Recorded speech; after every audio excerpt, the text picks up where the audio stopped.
Hello and welcome back from the Sanctum City. So in the meantime I did a bit of a cleanup and accidentally I stumbled into two specific keys. Let's see if I remember, for example, this one. The key to the Eternal Sanctum key.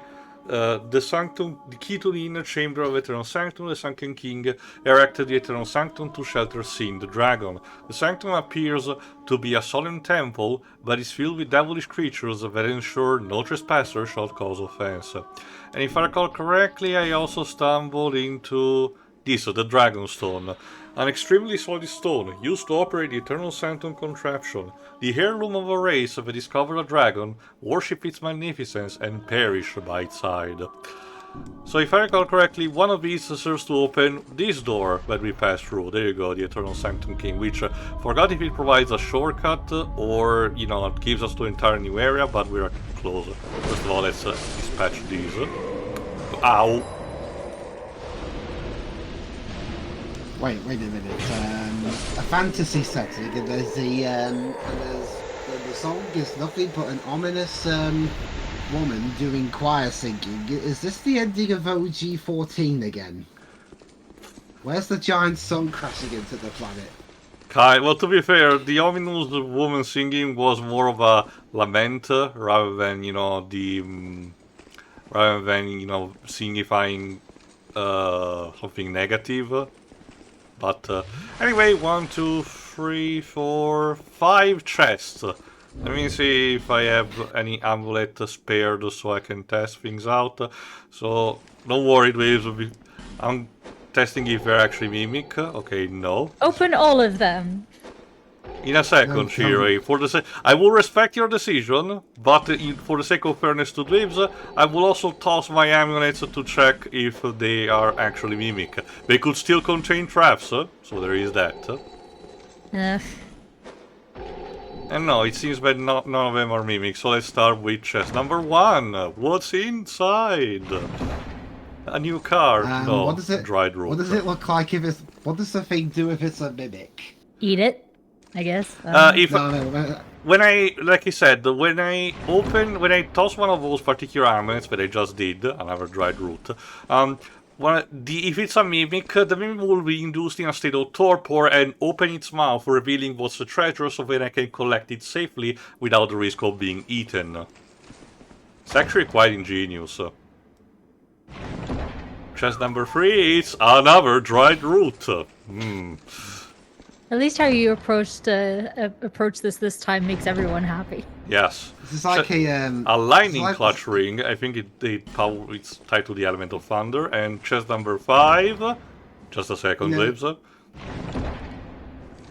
A bonfire ascetic, which we don't really need. Go on, Lives. If this world had its equivalent of The Price is Right, this could be like a really good one of those mini games where you okay, listen, there's 5 mimics. There's 5 boxes, but 3 of them are mimics. If you can if you can get the prices right, we'll remove 1 mimic for each one that you get right. If you open the box of a prize, you get that prize. But if you open the box of a mimic, you'll be eaten and you'll also lose the game. I mean, if you lose your life, it's already a given, but you lose the game. No, The game of life, yes. Well, yeah, I just wanted to make sure you knew that, it was game over. Fair enough. Alright. It's like that game over screen Beware of the Ghost. Go on. It's like that game over screen in Space Invaders Invasion Day. The Earth has been invaded. Oh, by the way, it's also game over. Or it's like, I can't remember where this is from, but it's like, life is a game and the only way to win is to die. Basically. Sanctum Shield. Hey, you didn't check if it was a mimic. I remember correctly that it wasn't. Anyway, look at that. We're back on this balcony, onto this balcony. Yes, I will light up these braziers in a second. And if I remember correctly, yeah, on the horizon is the way we came. We kind of did a bit of tracking, admittedly. Let's see what happens. I genuinely forgot what happens when I light, if something happens at all when I light these braziers, so let's test it out, shall we? Number 1. And number 2.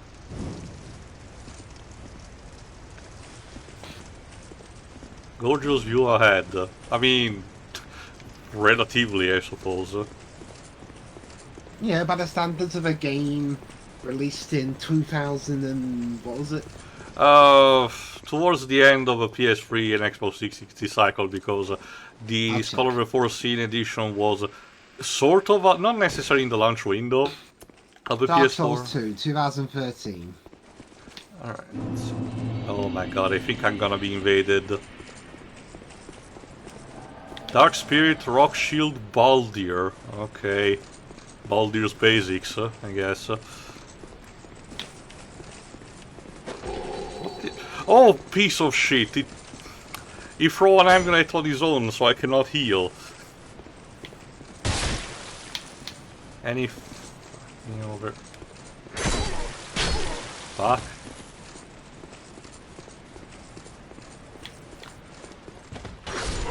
Fuck me. Oh well. And it's guarding the passage through another bonfire. See what I can do. To be fair, we haven't progressed onto the other direction, so we might as well try that as well. Because if I recall correctly, yes, one gimmick that these DLC's areas do possess is that they have, each of them does possess a sub-area that is completely optional. It's not serving, you know, okay, all DLCs are optionals technically, but, you know, they serve no real purpose for the purpose of the mini story of the DLC, you know, so you cannot, you don't even have to complete them in case of, you know, if you want to explore the DLCs, unless you want to, you know, go for full completionism. And they do contain, each of them, like one boss that is tied to them. And if I recall correctly, that bonfire might have been the entrance to that, but it's a bit of a pain in the ass. Shame we can't kick him off the ledge. Oh, I don't remember if the kick animation is in this game as well or not. That's actually something I never bothered to check. The jumping attack is a thing, so there is that. It's still locked.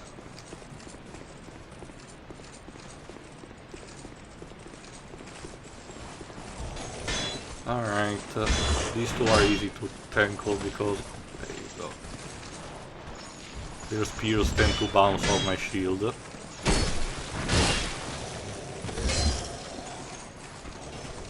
Our attacks do nothing. What do we do? Why don't we do it? It'll work eventually. Their shield batteries tend to be more effective, admittedly.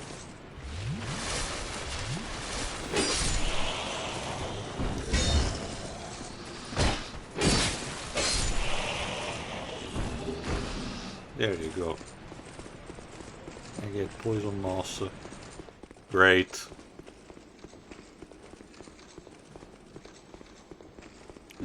Alright, so while we actually do continue again our trekking, sorry, I need to deal with this, which give me just a second, I deal with also this one before continuing. There you go. There you go. Since a bit of time has passed, Dweebs, do you have anything you've seen in the meantime? I've seen the new Martin Scorsese movie, Killers of The Flower Moon. Surprisingly enough, with a title like that, it's not actually a sci-fi opera, which is a bit of a shame. No, it's about Yeah. it's about a story of murders of a few Native Americans. From a big corporation, if I recall correctly, because of what else? Interest in oil. Of course. I know that Brendan Fraser makes a cameo as a prosecutor, I think. I thought I recognised him. It looks a bit like him from what I could tell. I thought it was a solid film. It's really long though, okay. Fortunately, my knees neither felt like they were made out of iron by the end, nor did my nor did I desperately need the toilet at the end. I mean, was the cinema room you were in that cramped that you potentially could not relax your legs? No. There's enough room. Fair enough, then. Would you say that, in the same words of Scorsese himself, it's cinema? Well, yeah. Bad technicality. Well, yeah. I mean, you're in a cinema, and it's like, oh, in the cinema, you're watching it. So yeah, it's cinema. It's like the trailer from Baby's Kids. It's animation. Yeah, I do think that was a botched trailer. Yeah. They corrected later on. I think we talked about it in the past, but on a different kind of thing, because I'm more curious if you instead have seen this Shiroi, because something that did not come out in cinema but instead on YouTube is a project that has been going on for a bit, and web animation of sorts. And I'm interested to see if you've seen it. It's called The Amazing Digital Circus. I haven't yet though, but I do know what it is. Absolutely recommending it because it's very interesting and it has a interesting also cast behind it in terms of voice actors. Relatively solid stuff. I personally recognize one of them. I think it's pronounced Alex Rochon. Because he used to actually make YouTube videos in the mid-2000s, with the nickname The Autarch of Flame. But he always had a passion project of wanting to voice act, so him actually trying to accomplish this for at least an official project is actually cool, yeah.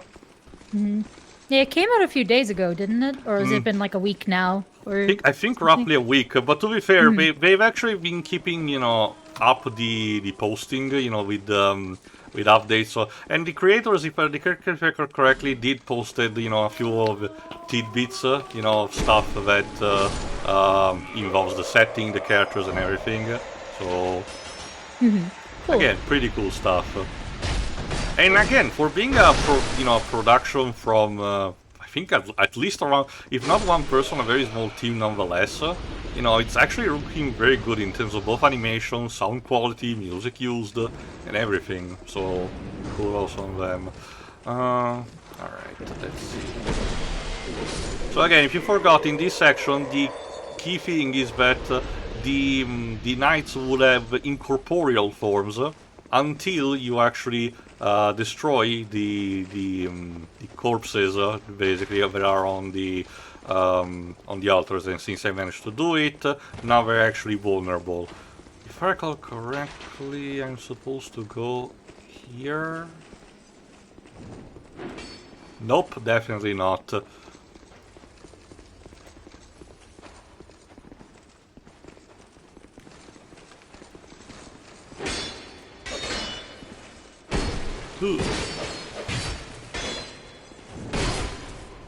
Again, these people, once they reveal, they do not deal too much damage, so they're actually more manageable than in the spirit form.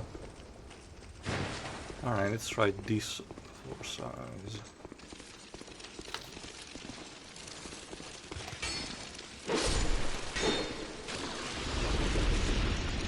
Bugs.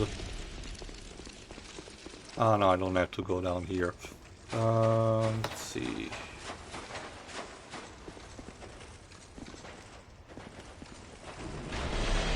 Have you instead with been interested in some of the video game releases of end of October, beginning of November? I forgot if you mentioned already. Like, have you tried the Sonic Superstars? It's actually Not really yet. good. I keep hearing dissonant opinions on it. I mean, the consistent I'm that I hearing- heard is that, not presentation, but the type of characters involved, including that new one, the new enemy, actually more being positively received. There is that. I haven't got it yet. I'm hearing the boss fights are a point of contention. Uh-huh. For the later half of the game, yes. Okay. I say the later half, it's the last two. And also apparently the music is kind of mediocre. Damn. Yeah, which is not what you want to hear for a Sonic game, is it? Yeah. Well, any game, I'd say, not just Sonic. Well, I mean, it's like, you know, the old thing with Square and Well, I graphics. mean, You know, this- Sonic and music is kind of a Well, I mean, it's not the first time that our Zest our Zest game has had mediocre music in it. Yoshi's New Island. Oh, I was about instead to ask because I don't think I've ever asked or hear people talk about it, but how was the music in Balan Wonderworld? eh. It was music. I know that people have memed It's music. I know that people have memed the hell out of the scene with the farmers need the seed and feed or something, but I don't know actually the quality of the music. I don't know. I mean, you guys commented on the whole fucking thing, so. Well, there are other things as well. I have heard. Speaking of audio, I have heard.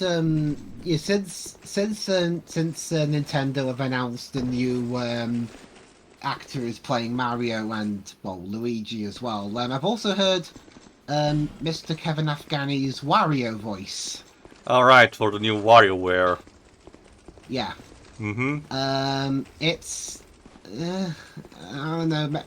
Okay, I'll cut him some slack. It's his first time voicing him. Maybe he'll get better over time, but for now it's just kind of. Yeah. Alright, I'm supposed to go here. Hi. Oh, apparently Digital Eclipse Has been bought has by been, Atari, yes. I by actually saw the news the other day, I think. Considering Atari is pushing, you know, of a couple of re-releases of some of their titles, I can kind of understand what they're trying to do. maybe, and recently Digital Eclipse have been working on a remake of the I think it was the first Wizardry game. Mm-hmm. Yes. They are basically first-person, not necessarily dungeon crawlers, but. It came out in early access and just past. Oh, September. look who is here! If you forgot, Jester Thomas was the pyromaniac that helped us against the Baleful Queen, and now instead decided to invade us here. How lovely. I'm not laughing. They're fireballs. You're throwing fireballs and you're laughing. Yeah, basically, for the longest time, actually, a lot of the Wizardry games in the past couple of decades have mostly been coming from Japan. Because Japan really took to that series. They and really eventually enjoyed kind of that. adopted it as their own. They really like that kind of genre. You know, the Atrian Odyssey is a good, you know, contender for that too. Both them and Korea, South Korea, if I recall correctly. There's a huge market that us, you know, Westerners mostly do not see, or are not as, you know, as big as fan as them. Like these are games that tend to be very popular in South Korea. The creation of the character of Diva for Overwatch was as a direct result of essentially pandering to them. It's kind of like how. Who is called Sarin, I think that's the name.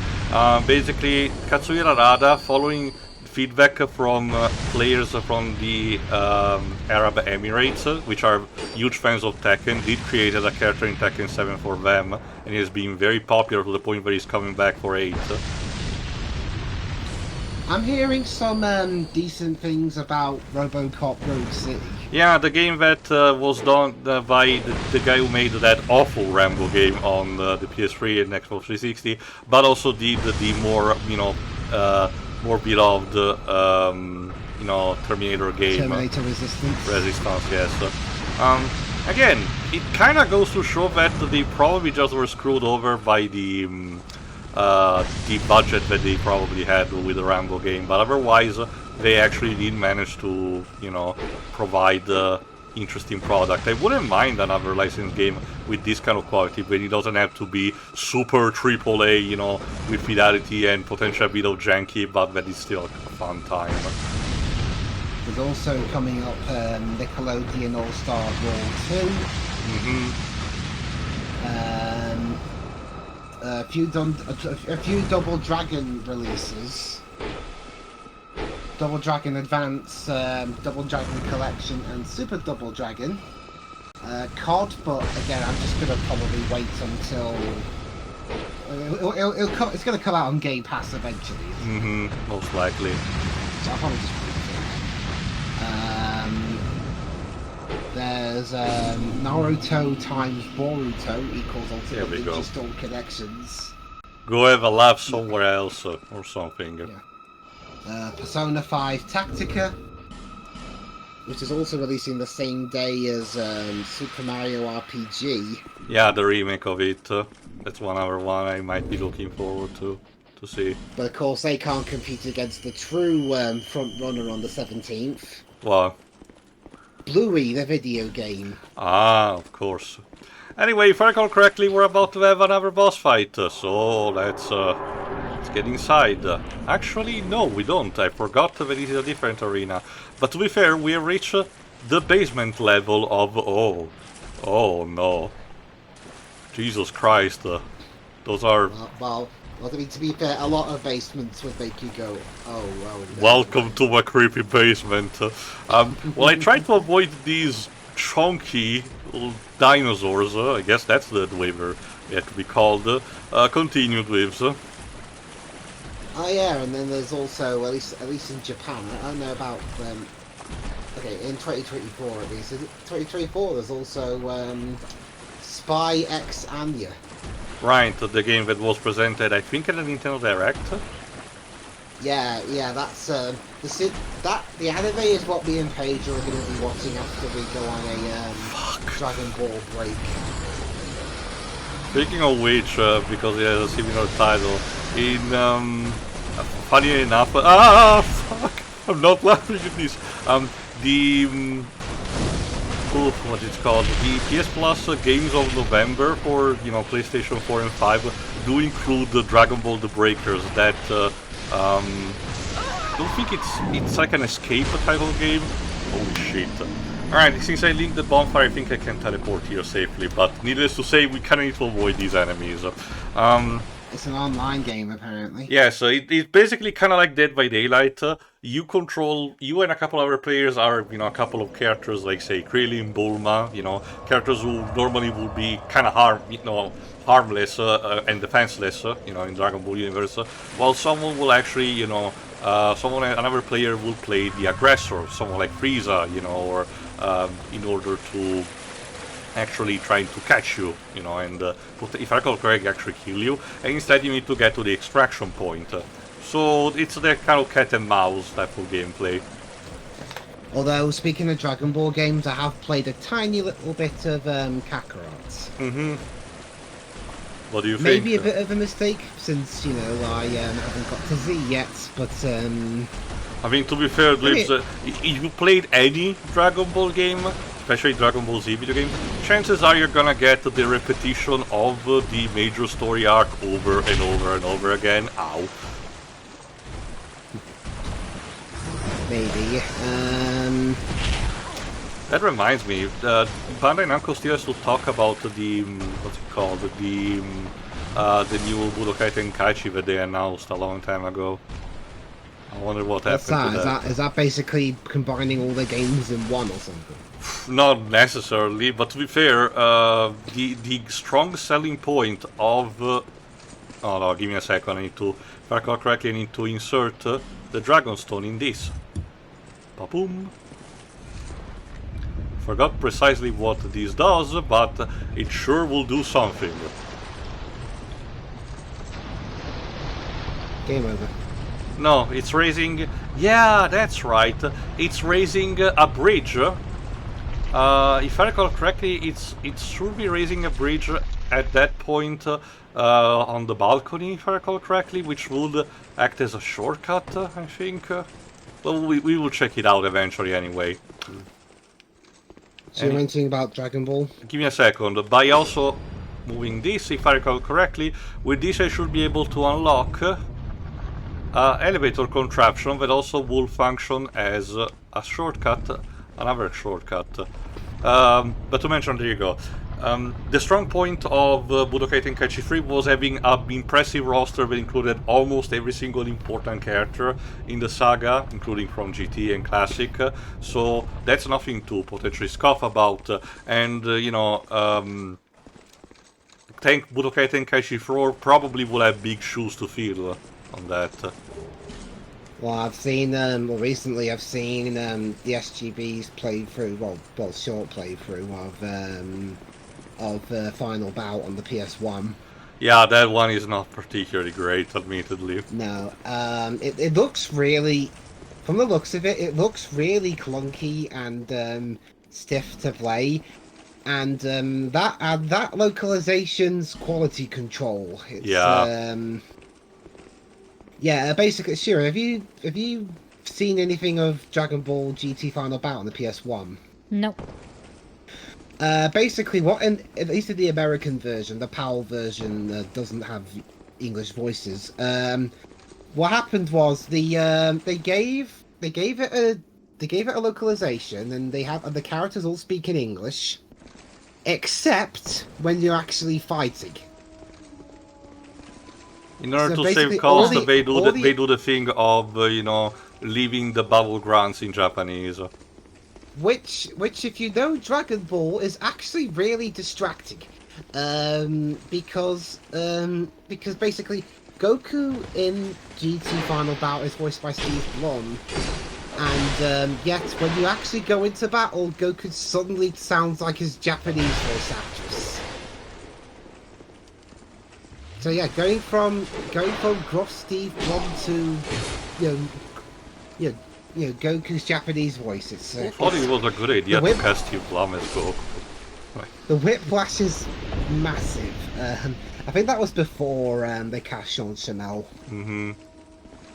Alright, we're in a new area. Let's see. Again, yeah, I'm not even going to enter into the whole discussion of adult Goku having that voice in Japanese, because really my main issue is more the quality control of the localization. Also, I gotta love this trolling. They open you up with this secret room, and all of the chests are open and empty. Pieces of shit. I love that. I love that. You work hard to get into something, only for it to turn out to be fake. Sometimes it. Ow, ow, ow. It has happened. Also, pointless. Yes, indeed it is. What the? Oh, there's a sorcerer on top. Okay then. Honestly, the only Dragon Ball game that I did play, I think, on the PlayStation was one that did use sprites, but I forgot what it's called. I genuinely enjoyed it for what it was, but stuff like the Budokai Tenkaichi series and more recently Xenoverse are basically on a different level. It's a bit weird though, a European release not having English voices. I don't know what to tell you, Dave. A lot of times companies, in order to save cost, they do that, But my question is, why didn't they just, save cost on a complete level instead of doing an half job? I don't know. It's weird. I mean, thankfully, I think future Dragon Ball games don't have that issue. No, they also have, dual voices to begin with, so... Yeah. Whatever you prefer. So if you want English or Japanese, there you go. They also, Budokai Tenkaichi, I forgot which one, did have those cute mini games in the loading screens that ultimately also got patented, leaving a bit of a sourness onto the whole thing. I wonder if we actually will bring those back for force, since, technically speaking, Bandai Namco has now the patent, I think. Go. Alright, if you notice, this building is very vertical, and we keep going down and down. Towards where, who knows. Let's see if there are any... Nope. Hexing earned.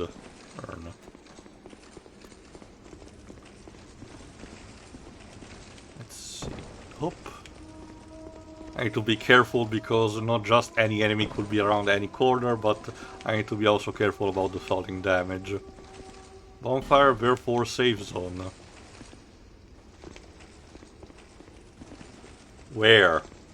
Like, once again, I've been lied to by bad writing.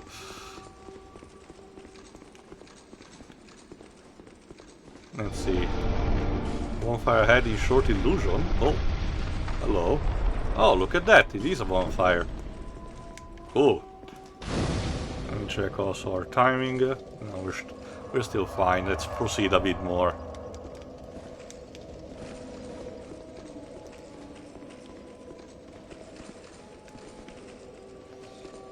Let's see what's under here. Another knight. Okay. Thankfully, yeah, there you go. If you manage to backstab them, they're not even supposed to be much of a problem. Go. Shang. Ow. Alright, let's see. I think we should be actually close to the boss fight! Fucking canker. Was waiting behind the corner.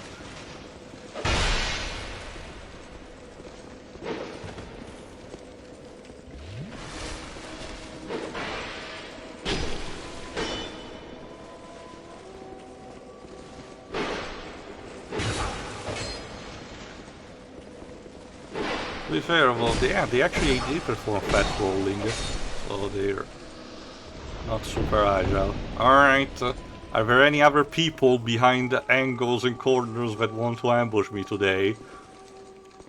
Okay, moving on.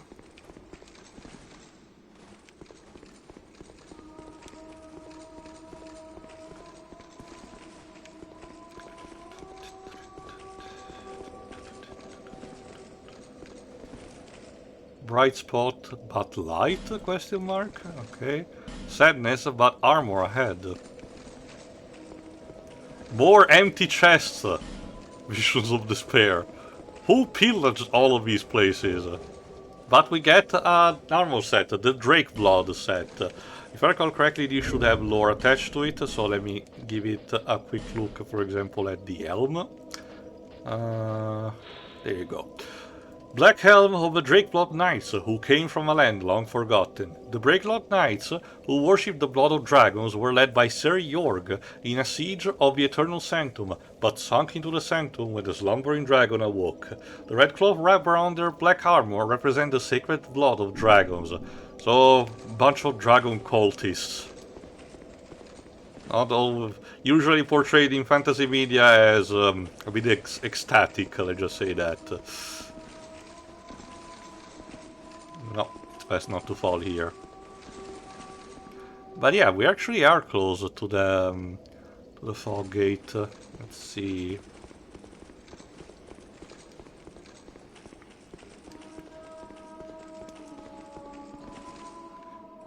Where are we supposed to go down? Especially without having to, you know, crash in pivotal.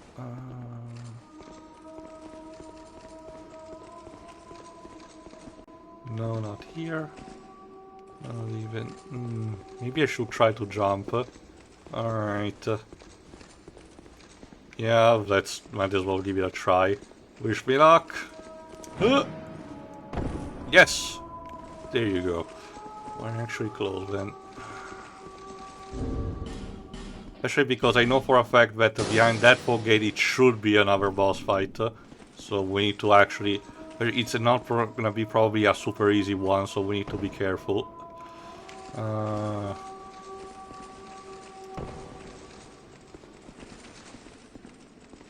There you go.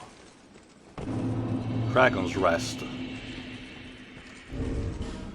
Let's also pop the human effigy to see if there are any people that can help us. And there is one. I think it's a Steel Art Ellie. Oh, hello. Let me check also scout the area if there is someone else that can help us. Steelheart Ellie. Mm-hmm. She has a veil, so I don't know what exactly is her role. Maybe sorceress, you know, maybe... Yeah, judging by her equipment, I don't know, maybe those are chest tools, so maybe she's still a physical fighter. Anyway, might as well proceed forward with what we have, and hopefully we don't have to be stuck on too much on this boss fight. Let's go with this woman. Hi. Come here often. Elana, the Squalid Queen. Wanna check dweebs of who she's voiced by in the meantime? I'm looking. Stop teleporting! The wiki doesn't mention who she's voiced by. Try on IMDb.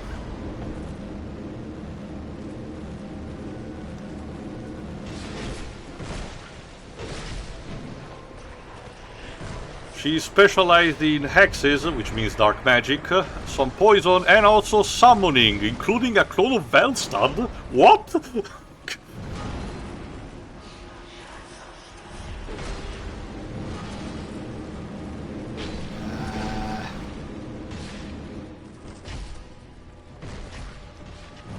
No, nothing. Okay, considering she's a DLC kind of enemy, I guess maybe for a minor role we did not create her too much. She's still a bit of a shame, you know, she still has voice lines and everything. She's voiced by somebody. Definitely. Yeah. Ow. A voice actor, you could say. Perchance. Yes, not AI. God. Thankfully, Honestly, we're it's not... really bad that you kind of have to make that distinction sometimes Yeah. these days.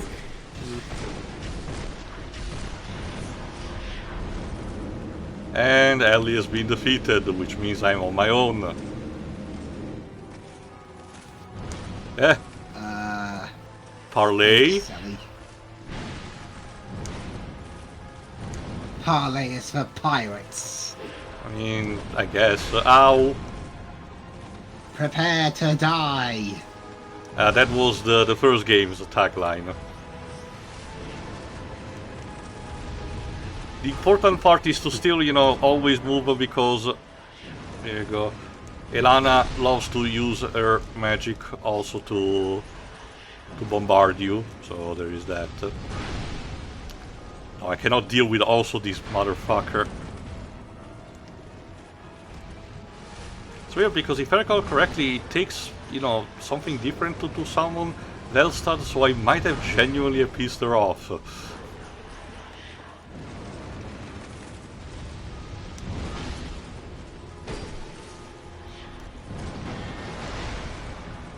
Doesn't help that every time she teleports I need to lock onto her again.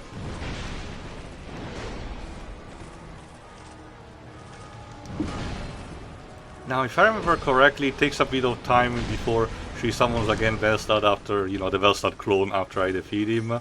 So hopefully I should be able to first deal with him.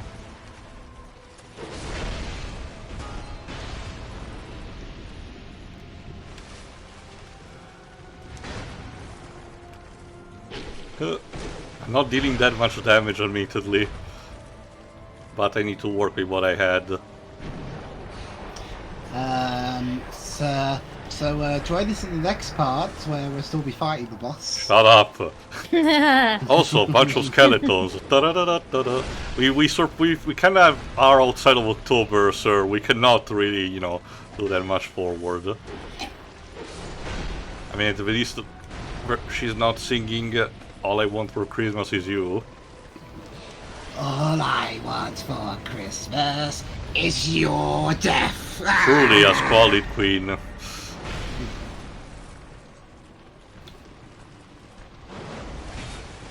Yeah, I was gonna say that sounds like a dark turn.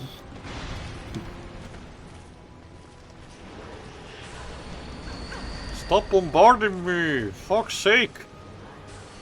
This is not Toho!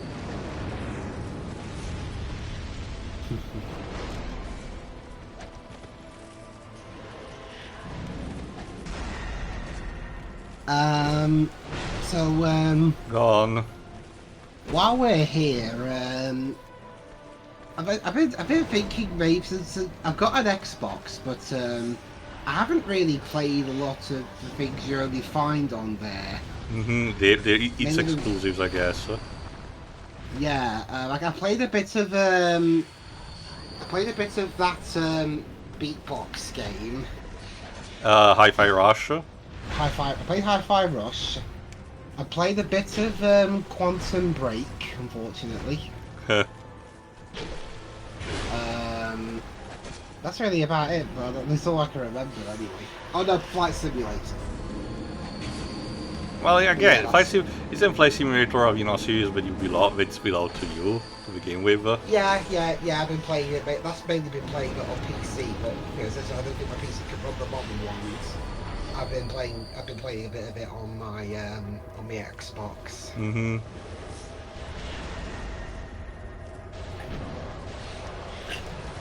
Fuck. But a series like that, I think Oh it's my better god, played another Velstud. with a joystick. Yeah, no, I'm not gonna win this, so... Peace! Oh no! I will start to teleport! This is not fair! Tio, why were you trying to teleport while you were in her line of fire? Because unfortunately the animation for teleporting away locks you into position, so she did move to have a better aim, unfortunately. Alright, we're gonna use this, that little time do we have left to actually try to explore a bit better the area to see if there is something that can help me on this, because this is not a matter of stats anymore, I should be perfectly capable of defeating the boss. And unfortunately, this is one of those bosses that I kind of need to beat in order to, pass through the dungeon.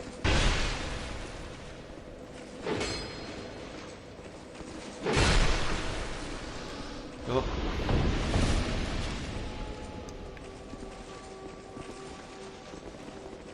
There you are.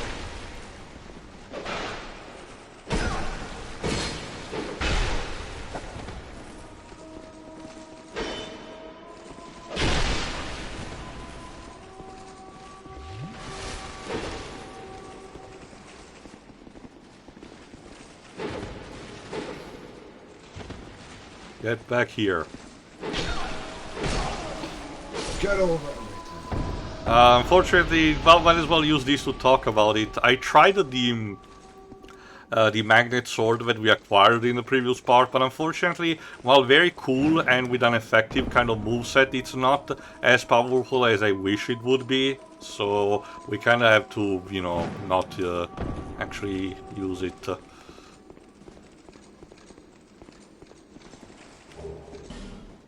A vine valve. Oh great, more people.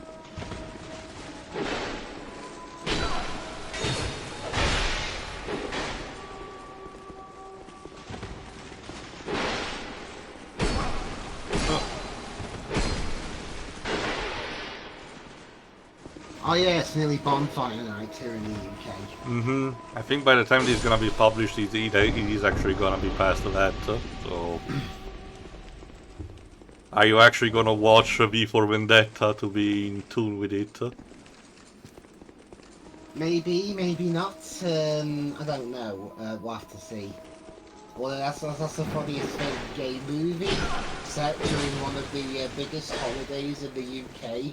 Was directed by an Australian and written by Americans. Also, forgot, isn't Hugo Weaving New Zealand?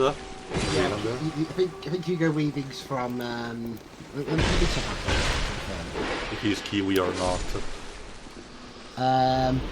Actually, he is British. Ah, okay. He was born in British Nigeria, and he's he's lived in Australia for his career. Ah, okay. He's been a bit all over the place. Fair enough. Yeah. And that's the thing. You have to remember, Hugo Weaving replaced another guy in that movie. To be fair, considering again, the acting for V is mostly supposed to be physical rather than having facial expressions, it manages to signify a lot of being able to, to perform that kind of craft. And also the musical score is done by an Italian. Marco Beltrami? No, Dario Marianelli. Ah, Dario Marionelli, okay. Fair enough.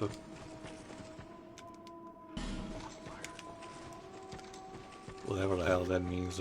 Yeah, the director being James McTeague and the writers being the Wachowskis. Alright, here's what we're gonna do. We're not gonna summon anyone. Jump into the boss fight to see if if you forgot that one of the big rules is if I summon someone, the boss will have a bit more health. So let's see if there's not much health. Otherwise, I'll just, gonna teleport away and peace out with all the souls that I got back.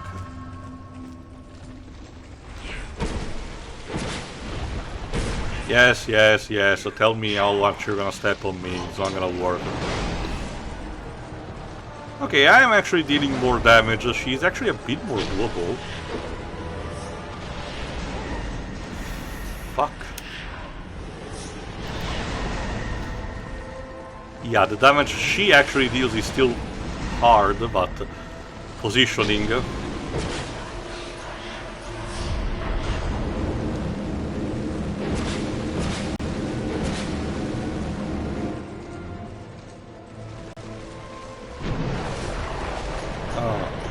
Okay, so I guess I really was very, had bad luck the first time, because normally she should supposed to be summoned just these skeletons and nothing else.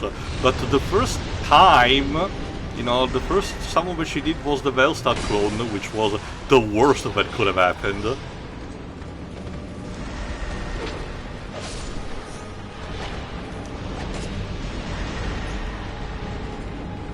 Maybe I'm just used to summoning, I don't know, but I don't know, this fills me with a renewed confidence. Let's try to continue.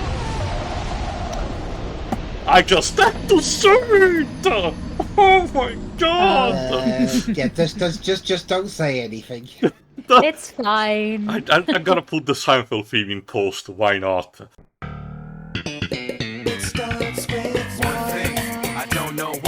Doesn't even matter how hard you tried. Keep that in mind. I designed this rhyme to explain in due time.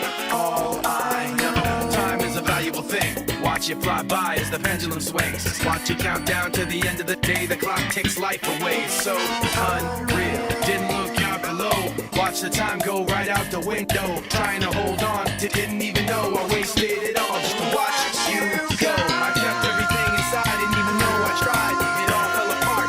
What it meant to me will eventually be a memory of a time I tried so hard and got so far. But in the end, it doesn't even matter. I had to fall to lose it all. But in the end, it doesn't even matter.